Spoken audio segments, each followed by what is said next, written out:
করছে, কে খেয়ে আছে না খেয়ে আছে, আজকে এখানে ডেকে নিয়ে যখন তোমরা শুনছো যেসব মায়েদের কথা, ভাইদের কথা, স্বামীর কথা, আমরা বলবো সেই দাবিটা আমারও, আপনার না, এই দাবিটা আমারও।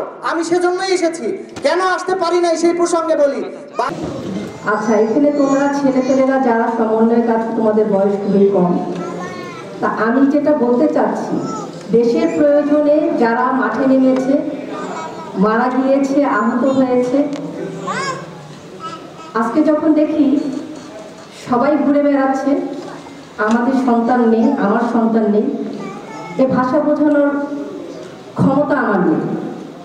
তো আজকে আমি কথাগুলো শুনলাম, আমার কিছু বলার আছে, তোমরা যেহেতু বলতেছো বলার কথা। আজকে আমি নিহতের মা, ওর ছোট একটা সন্তান 4 বছরের, যারা আহত হয়েছে, এখানে অনেকে হয়তো কথা সেইভাবে বলতে পারে না। আমি যেহেতু অনেক সংগঠনের সঙ্গে জড়িত, আমি একজন খুব সাহসী মা এবং আমি কথা বলতে জানি। আমি নারীদেরকে নিয়ে, সমাজ নিয়ে, দেশ নিয়ে কাজ করি বাড়ি। এখানে যেটা বলা হচ্ছে, আহতদের কথা তোমরা শুনছো, তারা কি চায়? এতদিন 2 মাসে এত মিডিয়া, এত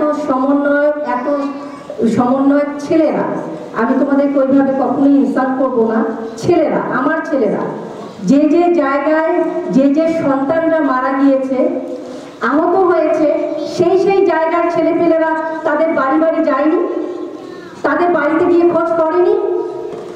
কার কয়টা বাচ্চা, কার বাবা কি করছে, কে খেয়ে আছে না খেয়ে আছে, আজকে এখানে ডেকে নিয়ে যখন তোমরা শুনছো যেসব মায়েদের কথা, ভাইদের কথা, স্বামীর কথা, আমরা বলবো আমরা বড় অসহায়, আমাদের অর্থের দরকার, আমার সন্তান খেতে পাচ্ছে না, আমার সন্তান স্কুলে যেতে পারছে না।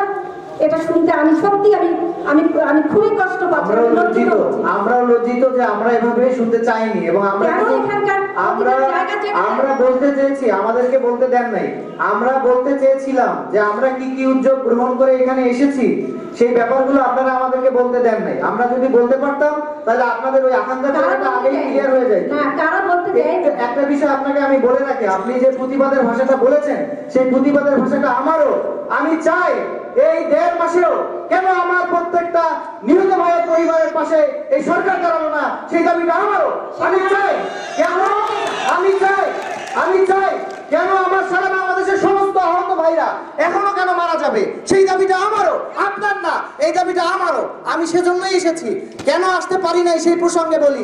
বাংলাদেশের এই অন্তরিম অন্তর্বর্তীকালীন সরকার এই সংসদে আসার, সংসদ তো না, সরকার তাদের শপথ নেওয়ার পরে আপনারা দেখেন চলমান পরিস্থিতিতে আমরা যখন এই জিনিসগুলো নিয়ে সংস্কার করতে যাব, তখনই একটা শক্তি আমাদেরকে দমিয়ে দেওয়ার জন্য পানি দিয়ে, আমাদের দেশকে তলিয়ে দিয়ে বন্যার একটা আশঙ্কা তৈরি করে আমাদের এমন ভাবে ভীতি তৈরি করেছে, আমরা এই সমস্ত জিনিসে মাথা দিতে পারি নাই। আপনি জানেন বিগত ফ্যাসিস্ট সরকার 16 বছরে যে ফ্যাসিজম কায়েম করেছে, সরকারের প্রত্যেকটা জায়গায় প্রত্যেকটা পরতে তাদের দোসররা এখন পর্যন্ত বসে আছে। আমরা কিছু করতে চাইলেও তারা করতে পারছে না, দিতে বাধা দিচ্ছে। আমরা চাইলেও করতে পারছি না।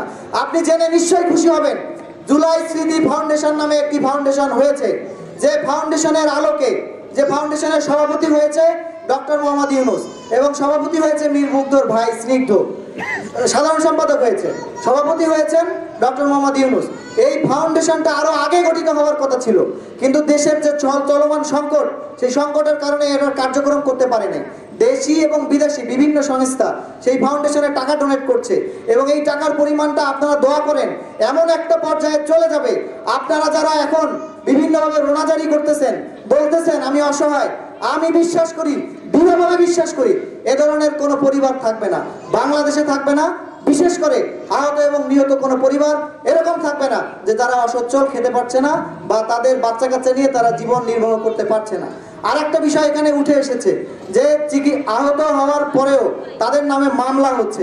মামলার বিষয়ে একটি স্পষ্ট নির্দেশনা রয়েছে যে মামলাগুলো সবগুলো ঢালাও তদন্ত হবে, কে কার নামে মামলা দিল না দিল এগুলো হবে না। আরেকটি বিষয় আপনাকে আমি বলে রাখি, বিগত ফ্যাসিস্ট সরকার খুনি হাসিনা সরকার, আওয়ামী লীগ সরকার। আপনি জানেন প্রধান উপদেষ্টা এটা ঘোষণা করে দিয়েছে যে খুনি হাসিনা এবং তার দোসর আওয়ামী লীগের বিচার না হওয়া পর্যন্ত আওয়ামী লীগ এই সরকারের বা এই দেশে কোনো প্রকার রাজনীতি করতে পারবেন না। আমি আপনাকে স্পষ্ট করে বলতে চাই, বাংলাদেশের প্রত্যেকটা সরকারি হাসপাতাল উপজেলা থেকে শুরু করে হাইকমান্ড পর্যন্ত, ঢাকার আগারগাঁ থেকে শুরু করে মহাখালী এবং আপনার সিএমএইচ, যত ধরনের সিএমএইচ আছে, বিশেষায়িত হাসপাতালগুলো, সবগুলো হাসপাতালে এটা কঠোরভাবে নির্দেশনা দেওয়া আছে, যারা এরকম আহত আছেন আমাদের এই 24-এর গণ অভ্যুত্থানে শহীদ আবু সাইদের স্পিরিটকে ধারণ করে রাজপথে নিজেদের জীবন দিতে এক মুহূর্ত চিন্তা করে নাই, সেই সমস্ত ভাই, সেই সমস্ত বোন, আপনি এটা জানলে কি হবেন আমি জানি না। এ পর্যন্ত প্রায় 800 ভাই চোখ হারিয়েছে, 800 ভাই, এটা আমাদের ডাটাবেজে আছে, এবং 2 চোখ হারিয়েছে প্রায় 2 শতাধিক, যারা আর কখনো আলো দেখতে পাবে কিনা বলে সন্দেহ আছে। এবং এই যে 800-র কথা বললাম, এই 800-র মধ্যে কিন্তু আছে যে এক চোখ সামান্য ড্যামেজ বা চোখের ক্ষতি হয়েছে, এ ধরনের লোক কারা করলে এরা? এই প্রশ্নের উত্তর কিন্তু আমরা জানি যে বিগত সময়ের ফ্যাসিজম, আওয়ামী সরকার, আওয়ামীজম দিয়ে তারা এই দেশকে ভীত করে, তারা যে সন্ত্রাসের রাজ্য কায়েম করেছিল, তারা এটা প্রমাণ করতে চেয়েছিল যে আমি আমার সরকারি হাসপাতালগুলো থেকে কোনো প্রকার চিকিৎসা সেবা মানুষদেরকে দেব না। আমার এই হাসপাতালে যারা চিকিৎসার জন্য আসবে তারা চিকিৎসা পাবে না, বরং তারা আস্তে আস্তে এই আন্দোলনে নিরুৎসাহিত হবে, চিকিৎসা হবে না। প্রথম দিকে এই জিনিসটা চালু ছিল, কিন্তু আমাদের সরকারের স্বাস্থ্য উপদেষ্টা নূরজাহান বেগম, ওনার সাথে আমার কাজ করার সুযোগ হয়েছে, আমি ওনার সঙ্গে কাজ করেছি।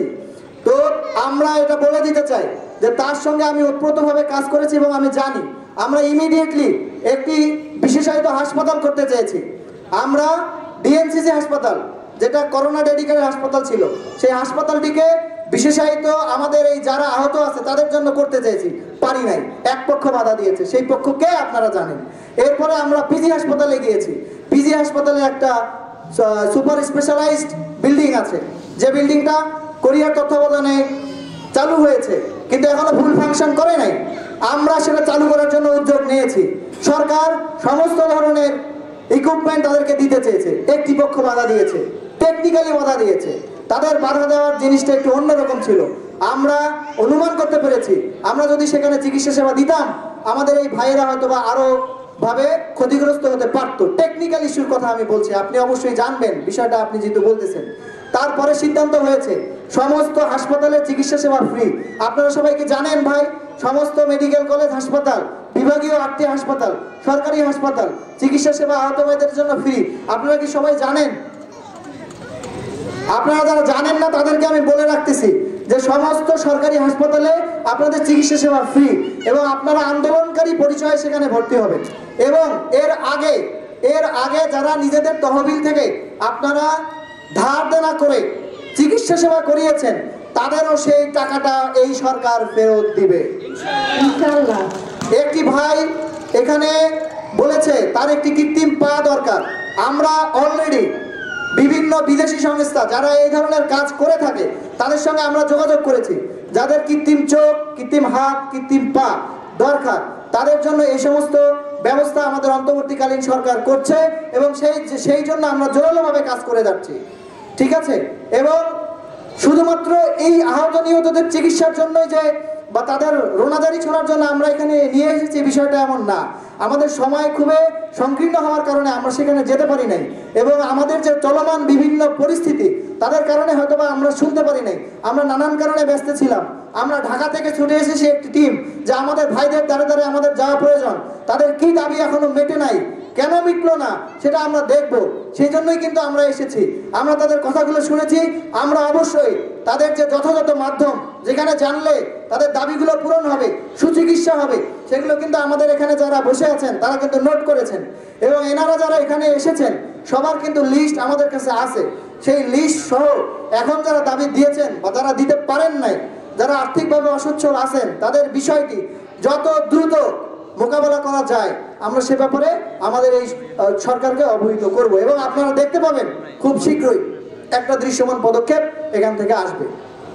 আচ্ছা, আসলে এই জিনিসগুলো যদি মিডিয়াতে একটু আলোচনা হতো, সবাই জানতো। না, সেইটা মিডিয়ার উপস্থিতি ছিল, আমি বলতে চেয়েছিলাম।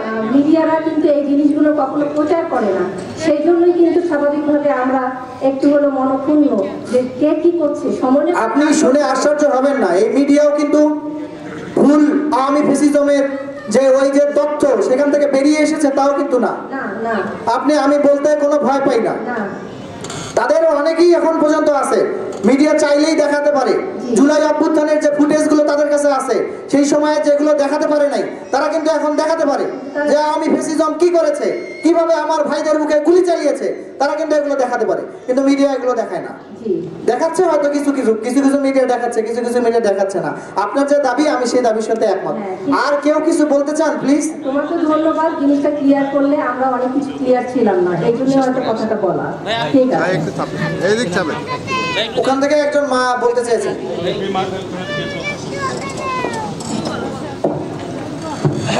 ভাই আপনি একটা কথা বললেন যে আমরা যে সরকারকে বিদায় করেছি, সেই সময়ের যে ফ্যাসিজম ছিল, তারা যেভাবে তাদের সাম্রাজ্যকে বিস্তার করেছিল, সেই সাম্রাজ্য এখানে একটা ফ্যাসিবাদ কায়েম করেছে, আমরা সেটাকে বিদায় করেছি। সেই স্পিরিটটাকে আপনি ধারণ করেন, আপনি যে বৈষম্যের শিকার হয়েছেন সেগুলো যাতে অদূর ভবিষ্যতে না হয়, আর যেন কেউ ফ্যাসিজমের কোনো কিছু তৈরি করতে না পারে, সেই বিরুদ্ধে সোচ্চার থাকেন। আপনাদের যে দাবিগুলো ভাই আমরা বুঝতে পেরেছি ভাই। এখনো তো বৈষম্য শিখেছে, এতগুলো মিডিয়া এখন একটা পরিবারকে নিয়ে ব্যস্ত, বাকি পরিবারগুলোর কথা কে শুনবে? সব পরিবারের কথা শুনবে ভাই, সব পরিবারের কথা আপনি শুনবে। মিডিয়া দেখেন এখন কয়টা মিডিয়া আছে আর কয়টা মিডিয়া বাইরে, সবার একটু দেখেন। এখনো বৈষম্য আপনি এইভাবে বললে হবে না ভাই। বসার সিট খুঁজতেছি ভাই কত সিট ফাঁকা আপনি